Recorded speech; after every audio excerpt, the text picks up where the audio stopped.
siap menerimanya di dalam nama Tuhan Yesus Kristus. Silakan Pak. Oh, bentar. Shalom semuanya. Shalom. Ya, bentar. Oke, shalom semuanya. Senang boleh datang kembali di Koram Deo. Saya bisa membagikan apa yang Tuhan taruhkan melalui kehidupan kami. Dan temanya menyangkal diri, memikul salib. Ini tema yang sudah hampir 15 tahun. Saya hampir terus setiap khotbah saya itu ada ini gitu loh. Kenapa tema menyangkal diri, memikul salib ini terus saya beritakan. Karena menyangkal diri, memikul salib ini adalah representatif daripada hukum pertama dan hukum kedua. Jadi, kalau saudara nggak mau menyangkal diri memikul salib, sehebat apapun penyembahanmu, pelayananmu, apapun yang kau kerjakan, tidak ada gunanya, sia-sia gitu loh. Karena menyangkal diri dan memikul salib ini adalah penggenapan dari hukum pertama dan hukum yang kedua, kasih kepada Allah dan kasih kepada sesama. Apa sih praktek daripada menyangkal diri dan memikul salib ini? Menyangkal diri saya udah pernah ngomong ini, tapi karena ini temanya seperti ini, saya akan ngulang, tapi saya akan bawa kepada sisi yang lain. Tapi saudara bisa lihat nanti bagaimana kerajaan Allah itu dinyatakan di dalam kejadian juga, di kejadian satu. Jadi kerajaan Allah itu sudah ada di dalam kejadian satu, terus udah itu bagaimana mempraktekkannya dalam kehidupan sehari-hari kita, sehingga kita mengerti kita itu bukan menunggu kerajaan Allah, tapi kita hidup dalam kerajaan Allah saat ini gitu loh. Jadi tidak nunggu lagi kapan kerajaan Allah itu datang, kapan dia memerintah, enggak. Tapi bagaimana kerajaan Allah itu bergerak dan memimpin dalam kehidupan kita. Seperti saya ngomong tadi, menyangkal diri itu kita itu tidak menganggap diri kita lebih tinggi dari pribadi Allah yang adalah kasih. Menyangkal diri kita ini benar, tapi kita tetap mau merendahkan diri, minta maaf. Kita ini benar, tapi disalahkan, tapi kita tetap mengasihi orang itu. Jadi kita itu tidak menganggap di ego kita, harga diri kita, pembenaran-pembenaran kita ini sebagai sesuatu yang diperjuangkan untuk dibenarkan, bukan. Tapi kita mengosongkan diri, kita lebih mementingkan Kristus, pribadi Allah, kesabaran, kelembutan, kerendahan hati, kemurahan, itu menjadi Tuhan, sebagai Tuhan, Raja kita yang memerintah, sehingga bukan ego kita yang jalan, tapi kasih. Saudara bisa lihat di perwira Keparnaun. Perwira Keparnaun, dia seorang perwira yang tinggi, perwira besar. Dia mau datang kepada Yesus yang adalah orang Yahudi. Zaman dulu seorang perwira datang kepada orang Yahudi jangan macam-macam karena kaisar itu dianggap Tuhan. Apalagi perwira ini mau sujud memanggil Kurios Tuhan. Ini bahaya, bisa dibunuh orang ini. Tapi lihat, saudara lihat praktek daripada hukum pertama daripada perwira ini.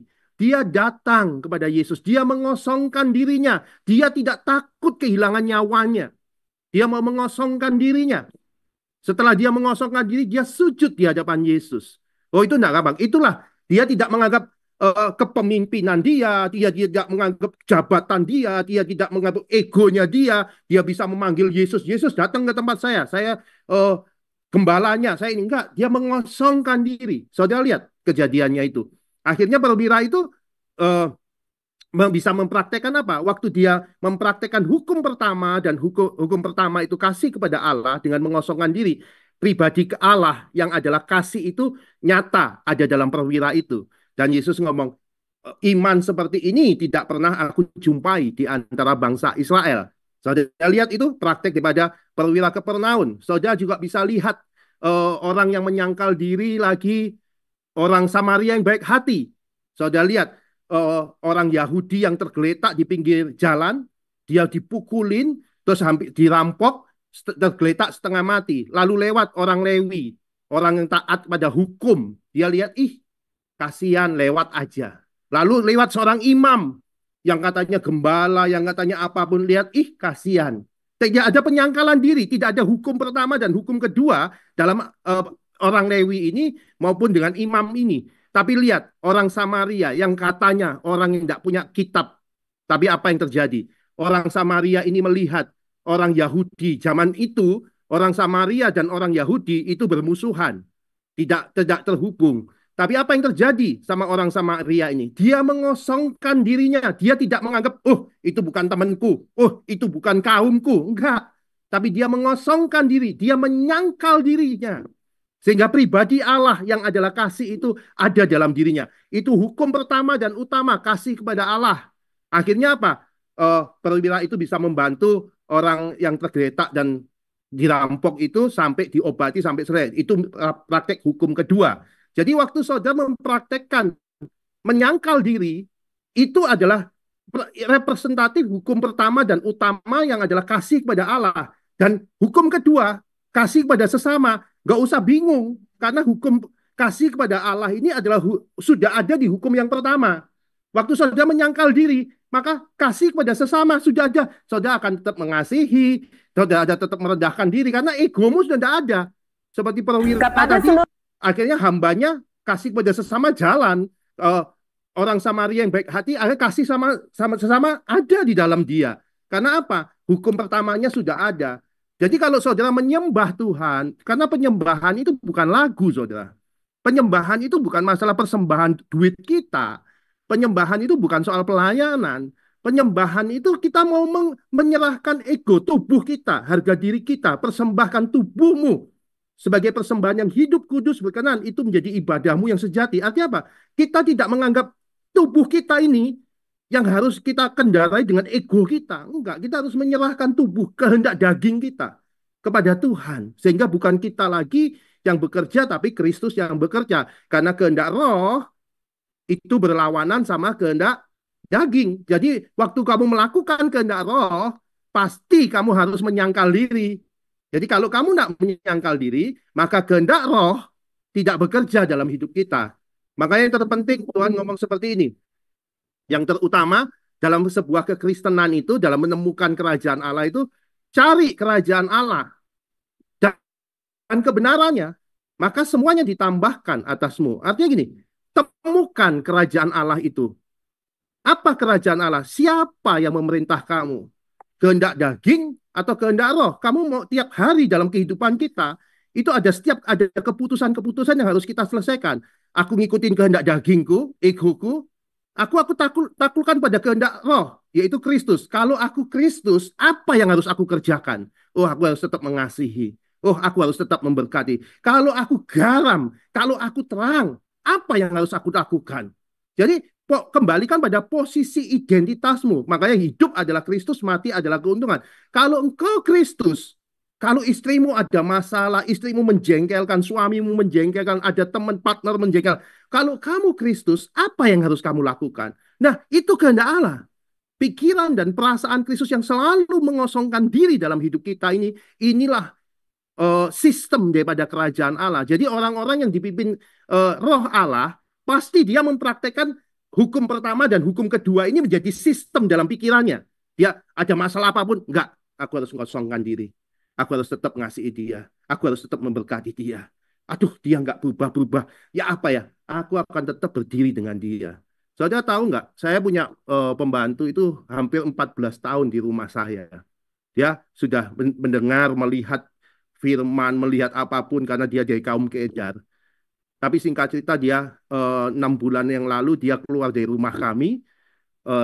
Setelah keluar, dia kembali lagi ke Bali, dari di Jawa, terus kembali lagi ke Bali untuk jualan di pinggir jalan gitu, jualan warung, buka warung gitu. Singkat cerita saya nggak tahu, mungkin dia ngomong kena ilmu jahat, ilmu gelap, kakinya itu bengkak, saudara.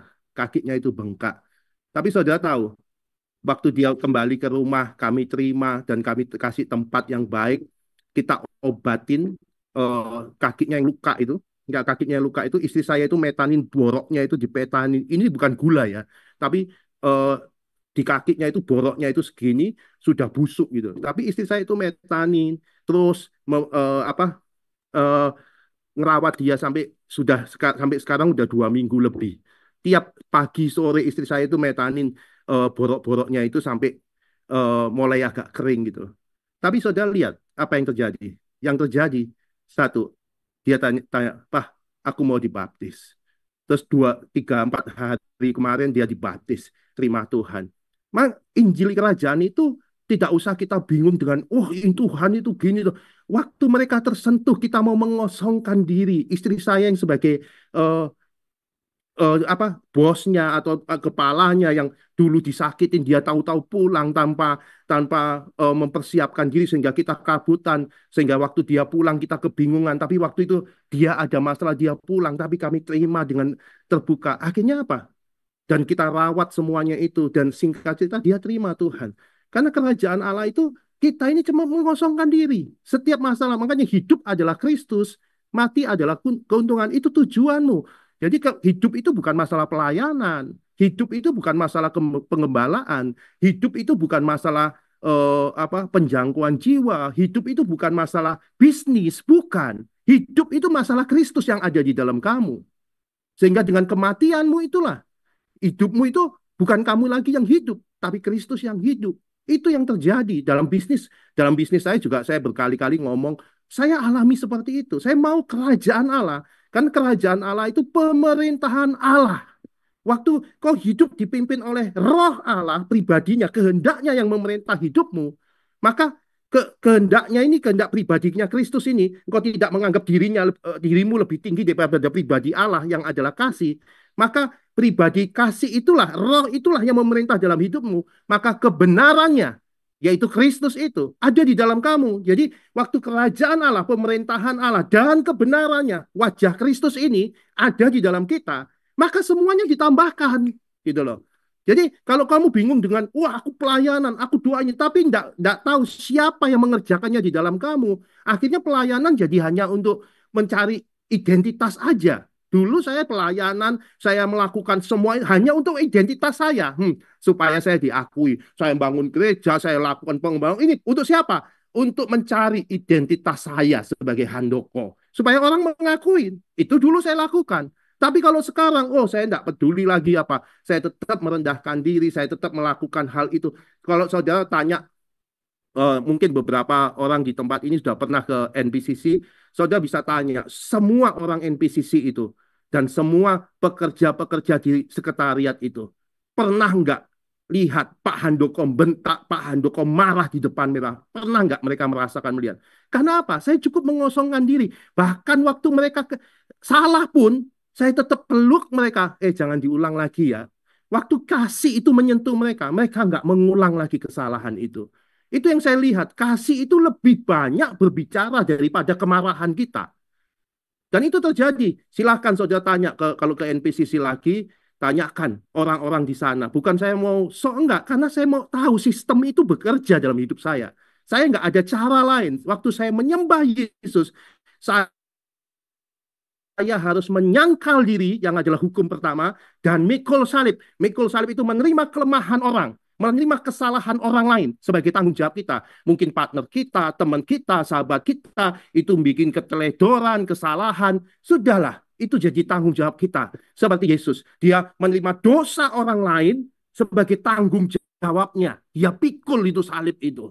Padahal salib itu bukan bukan kesalahan dia, tapi dia pikul itu salib. Mungkin ada temanmu, sahabatmu, orang tuamu, orang-orang yang bawa uangmu, mungkin itu bukan kesalahanmu, tapi coba pikul itu sebagai tanggung jawabmu, tanpa engkau menyalahkan, tanpa engkau mencaci maki, pikul itu. Engkau akan melihat bagaimana semuanya itu ditambahkan. Makanya syarat utama mengikut Yesus yaitu menyangkal diri dan memikul salib. Itu prinsip, karena itu hukum pertama dan hukum kedua yang harus bekerja di mana? Di dalam setiap kehidupan kita ini, gitu loh. Itu harus, gitu loh. Kalau itu tidak bekerja ya ada sesuatu yang salah dalam hidup kita. Jadi makanya kalau setiap anak-anak Allah itu pasti tidak tidak tidak apa ya? Tidak dilihat, lakukan mujizat, usir setan, bernubuat, bukan. Tapi kalau kamu anak Allah, pasti engkau selalu mengosongkan diri. Mau ditekan kayak apa, mengosongkan. Karena dia Tuhannya. Karena pribadi Allah itu Tuhannya. Jadi dia pasti mengosongkan diri. Sehingga egonya nggak tinggi, tapi Kristus yang hidup. Makanya orang yang dipimpin roh itu pasti dia menghasilkan buah roh. Anak Allah pasti dia berbuah roh, kasih. Karena apa? Itu sistem, cara berpikirnya itu Tuhan dia. Tuhannya itu ya kasih, Kristus itu dalam dirinya. Jadi bukan nyanyi-nyanyi tok haleluya, haleluya, haleluya sampai luar haleluya, haleluya, haleluya. No, tapi setiap hidup kita harus mengarah kepada sana. Jadi ayo saudara, pakai itu dan kau akan melihat sebuah penyembahan yang hidup di dalam kamu. Jadi eh, kerajaan Allah itu bukan soal makanan, minuman, hari baru, hari Sabat, bulan baru, semua itu bukan masalah itu, tapi bicara mengenai kebenaran, mengenai Kristus yang mendatangkan sukacita, yang memberi kita damai sejahtera, yang dikerjakan siapa? Roh di dalam kita, pribadinya. Jadi kerajaan Allah itu bicara seperti itu. Kerajaan Allah bukan cuma apa ya, cuma ritual-ritual, nyanyi-nyanyi, pelayanan-pelayanan, kesibukan, bukan. Tapi kerajaan Allah bicara mengenai Allah yang hendak memerintah melalui kamu. Allah yang hendak berkarya melalui kamu. Jadi kita ini bait Allah, tempat Allah bekerja. Jadi sadari tubuhmu itu bait Allah. Jadi tubuhmu bait Allah, Allah melalui rohnya, melalui pribadinya, hendak bekerja dalam setiap masalah-masalah yang kamu temuin. Orang menjengkelkan, orang menghina, orang mencaci maki, orang... kelihatannya kebodohan. Kristus itu kasih, kelembutan, kerendahan hati, kesabaran, kemurahan. Kerajaan Allah itu kelihatannya Kristus itu yang adalah sistem kerajaan Allah itu adalah kebodohan bagi orang dunia. Iyalah kebodohan. Wong kita yang benar kok kita yang minta maaf. Kita yang salah kok kita merendahkan hati. Itu memang kebodohan. Tapi bagi saudara dan saya yang percaya dan mempercayai hal itu dan hidup di tempat itu adalah kekuatan Allah. Itu adalah hikmat Allah yang mengubah bisnis kita, pekerjaan kita, pelayanan kita. Karena apa? Yang kita kerjakan bukan kita lagi yang mengerjakan, tapi Allah. Kesanggupan kita akan menjadi pekerjaan-pekerjaan roh Allah di dalam kita. Kita yang tanda tangan ceknya, Allah yang mengerjakannya. Enak kan? Kita cuma, lu kok bisa ya aku bisnisku kok gini? Kok bisa ya pelayananku kok gini ya? Kok bisa? Kita cuma lihat pertunjukan Allah dalam bisnis kita. Kita cuma menyangkal diri dan memikul salib dan kehendak roh yang bekerja dalam diri kita. Sebenarnya kerajaan Allah ini kita bisa lihat di Kejadian 1 ayat 1-3. Kerajaan Allah itu bicara mengenai 3 pribadi. Kalau orang ngomong ini masalah Trinitas, tapi saya ngomong ini bicara mengenai kerajaan Allah. Coba di kerajaan Allah itu ada rohnya, ada anaknya. Ya kan? Kerajaan Allah, rohnya, kita dipimpin oleh rohnya. Terus udah itu kebenaran itu anaknya, firmannya. Waktu kita ada dalam sini, Allah Bapa itu ada selalu dalam kita. Jadi waktu saudara dipimpin oleh rohnya, terus udah itu kebenarannya, yaitu anaknya itu buah, kita menghasilkan buah, maka kita akan sampai kepada Bapa. Goalnya ke situ. Lah, di Kejadian 1 ayat 1-3 dikatakan Allah pada mulanya Allah menciptakan langit dan bumi. Di situ ada Allah Bapa. Terus udah itu bumi belum berbentuk, kosong, gulita, menutupi samudra raya dan roh Allah melayang-layang. Di situ ada rohnya, ada roh Allah. Terus udah itu lalu melayang-layang di atas permukaan bumi, berfirmanlah Allah, jadilah terang. Jadi kalau Allah mengerjakan sesuatu selalu ada 3 pribadi ini. Allah Bapa, Allah Anak, Allah Roh. Ada Allah Anak itu bicara mengenai firman, firman itu adalah Kristus. Firman itu telah menjadi manusia. Jadi kalau saudara bicara mengenai Kristus, saudara mengenal siapa Kristus itu. Apa Kristus itu? Apa wujudnya Kristus? Kristus itu adalah firman yang tadinya tertulis itu, firman yang tadinya keluar dari mulut Allah dan yang kita sudah itu tertulis itu telah menjadi manusia. Jadi Kristus itu adalah bentukan firman yang sudah menjadi manusia. Jadi kalau saudara mau lihat firman yang terjadi dalam kehidupan sehari-hari, jangan hanya lihat yang tertulis, tapi lihat kehidupan Yesus. Waktu engkau menyangkal diri, memikul salib, waktu hidupmu bukan kamu lagi yang hidup, itulah firman gitu. Kristus itulah firman gitu. Jadi waktu saudara hidup di dalam firman-Nya firman itulah yang akan mengerjakan segala sesuatu. Bahkan dikatakan sebenarnya segala sesuatu dijadikan oleh Dia. Tanpa Dia tidak ada satupun yang terjadi dari segala yang dijadikannya. Dalam Dia ada hidup. Hidup itu adalah terang manusia. Firman itu telah menjadi manusia, diam di antara kita, dan telah melihat, kalau diam itu bahasa aslinya itu manunggal, terus apa ya, menjadi satu gitu loh, bukan diam-diam, tapi dia menjadi seperti pokok dan ranting yang menjadi satu, tubuh dan roh yang menjadi satu, diam tinggal dalam kita, dan kita telah melihat kemuliaannya yang yaitu kemuliaan yang diberikan kepadanya sebagai anak tunggal, penuh kasih karunia dan kebenarannya. Yang saya paling suka itu ayat 3. Segala sesuatu dijadikan oleh Dia, kepada Dia, eh, oleh Dia, dan tanpa Dia tidak ada satupun yang telah jadi dari segala yang dijadikannya. Jadi kalau saudara mau tahu eh, hidupmu itu mengalami banyak hal-hal yang akan dijadikan oleh Dia dalam Dia, kau harus fokus Dianya, yaitu Kristusnya, firman-Nya itu loh. Supaya kerajaannya seperti penciptaan dari semula, ada Allah, ada roh Allah, ada firman, ada anak. Allah Bapa, Allah Anak, Allah Roh. Jadi bukan berapa jumlah Allahnya, tapi bagaimana Allah bekerjanya. Jadi buat saya Trinitas bukan masalah berapa banyak Allahnya, bukan. Tapi bagaimana tiga hal ini, tiga Allah Bapa, Allah Anak, Allah Roh, itu bekerja melalui kita. Bagaimana cara dia bekerja? Kita harus dipimpin oleh rohnya, melalui pribadi rohnya itu kita menyangkal diri memikul salib supaya kehendak roh saja yang bekerja. Dengan rohnya itulah firmannya, kebenarannya, yaitu Kristus, itu hidup di dalam kita. Dengan pimpinan rohnya dan pribadi Kristus itulah kita bisa menghampiri Bapa, sang Bapa. Nah, Bapa karena apa? Karena Bapa melihat anaknya. Dalam tiga hal inilah kerajaan Allah itu nyata-nyata, maka semuanya ditambahkan dalam hidup kita.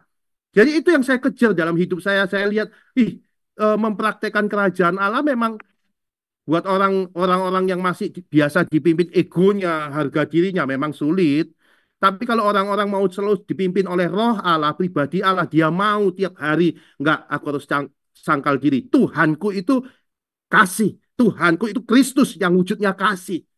Itu harus saudara taklukkan, karena itu adalah firman. Saya harus taklukkan pada firman yang adalah Kristus, wujud Kristus dalam diriku itu adalah firman. Jadi bukan ayatnya, cari ayatnya, oh ini firmannya, ayatnya, ini firmannya, enggak. Tapi Kristus itulah sang firman itu. Pribadi yang mengosongkan diri, menyangkal diri, dan memikul salib. Itulah Kristus, itulah firman. Gitu. Jadi di dalam firman itulah maka segala sesuatu dijadikan yang tadinya nggak ada, bisnis yang tadinya masalah, yang ada dalam kematian, oleh karena dialah, maka dia akan menjadikan segala sesuatunya itu hidup. Ya itu yang terjadi dalam bisnis saya, itu yang terjadi dalam pelayanan kami, itu yang terjadi dalam keluarga kami. Karena apa? Kami mengarah kepada apa yang Kristus taruhkan melalui hidup kami. Terus oke, miliki pikiran dan perasaan Kristus. Kalau di Filipi, saudara bisalah, kenapa kita harus memiliki pikiran dan perasaan Kristus? Karena pikiran Kristus, perasaan Kristus, hidupnya Kristus itu, pikirannya Kristus, selalu dikendalikan atau representatif dari hukum pertama. Pikirannya Kristus itu apa? Waktu dia dicaci maki, waktu dia dihadapkan sama hukum ahli-ahli Taurat, waktu dia dihadapkan sama orang-orang yang mau menghakimi dia tetap mengosongkan diri. Itu pikiran Kristus. Pikiran Kristus itu tidak mikirin yang lain. Dia selalu mengosongkan diri. Padahal dia bisa panggil bala tentara kerajaan Allah. Dia bisa datangkan petir. Tapi dia mau mengosongkan dirinya.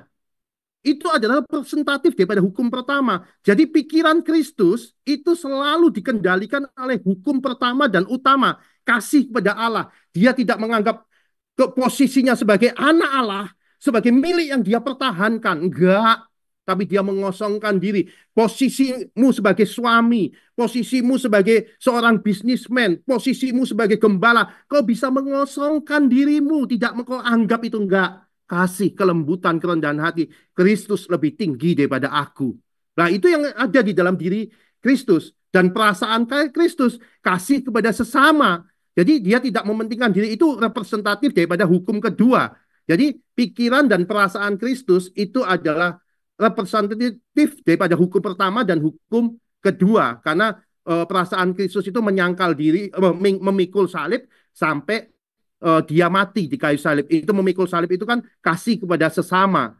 Jadi saudara kalau mempraktekkan dua hukum ini saudara tahu seperti ditanyakan kepada di Matius 36 ayat 40 katakan, "Guru, hukum manakah yang terutama dalam hukum Taurat?" Jawabnya kepadanya, "Kasih Tuhan Allahmu dengan segenap hatimu, dengan segenap jiwamu, dengan segenap akal budimu.